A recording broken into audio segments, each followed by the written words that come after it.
Hema committee റിപ്പോർട്ടുമായി ബന്ധപ്പെട്ട് ഹൈക്കോടതിയിൽ നിന്ന് വളരെ പ്രധാനപ്പെട്ട ഒരു വിവരമാണ് വന്നുകൊണ്ടിരിക്കുന്നത്.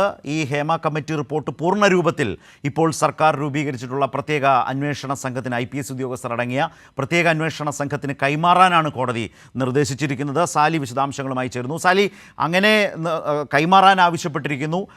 എന്നിട്ട് ആ അന്വേഷണ സംഘം SIT ആ റിപ്പോർട്ട് പൂർണ്ണമായി പരിശോധിച്ച് എന്തൊക്കെ ചെയ്യാനാകും, ഏതൊക്കെ നടപടികൾ സ്വീകരിക്കാനാകും എന്നുള്ളതാണോ കോടതി ഇപ്പോൾ ആവശ്യപ്പെട്ടിരിക്കുന്നത്? അങ്ങനെ വരുന്ന SIT റിപ്പോർട്ട് കോടതി പരിശോധിക്കും. എന്നിട്ട് മാത്രമേ ഈ മുദ്രവെച്ച കവറിൽ ലഭിച്ച പൂർണ്ണരൂപം ഹൈക്കോടതി പരിശോധിക്കൂ, റിപ്പോർട്ടിൻ്റെ പൂർണ്ണരൂപം ഹൈക്കോടതി പരിശോധിക്കൂ എന്നാണോ ഇപ്പോൾ കോടതി പറയുന്നത്? വിശദാംശങ്ങൾ.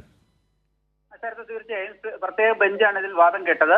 അതിനുശേഷം കോടതി കുറെ നിർദ്ദേശങ്ങൾ നൽകുന്നു. അതിൽ ഏറ്റവും പ്രധാനപ്പെട്ട നിർദ്ദേശം ഇപ്പൊ ശരത്ത് സൂചിപ്പിച്ചത് തന്നെയാണ്. കോടതിക്ക് മുമ്പാകെ രാവിലെ AG മുദ്രവെച്ച കവറിൽ റിപ്പോർട്ടിന്റെ പൂർണ്ണ രൂപം ഹാജരാക്കിയിരുന്നു. അത് SITക്ക് കൈമാറാനാണ് ഇപ്പോൾ കോടതി നിർദ്ദേശിച്ചിരിക്കുന്നത്. അത് SIT അതിൽ പ്രാഥമിക അന്വേഷണം എന്നിട്ട് ഒരു ആക്ഷൻ ടേക്കൺ റിപ്പോർട്ട് കോടതിയിൽ സമർപ്പിക്കട്ടെ.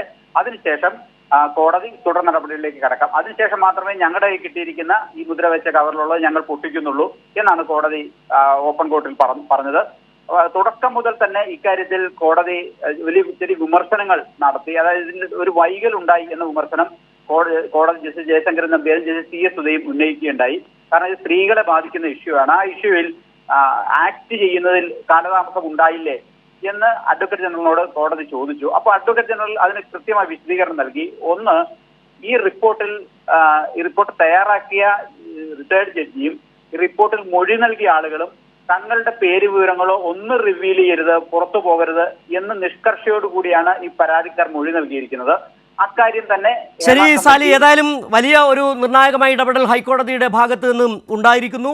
ഹേമ കമ്മിറ്റി റിപ്പോർട്ടിന്റെ പൂർണ്ണരൂപം പ്രത്യേക അന്വേഷണ സംഘത്തിന് നൽകാൻ ഹൈക്കോടതി നിർദ്ദേശിച്ചിരിക്കുന്നു.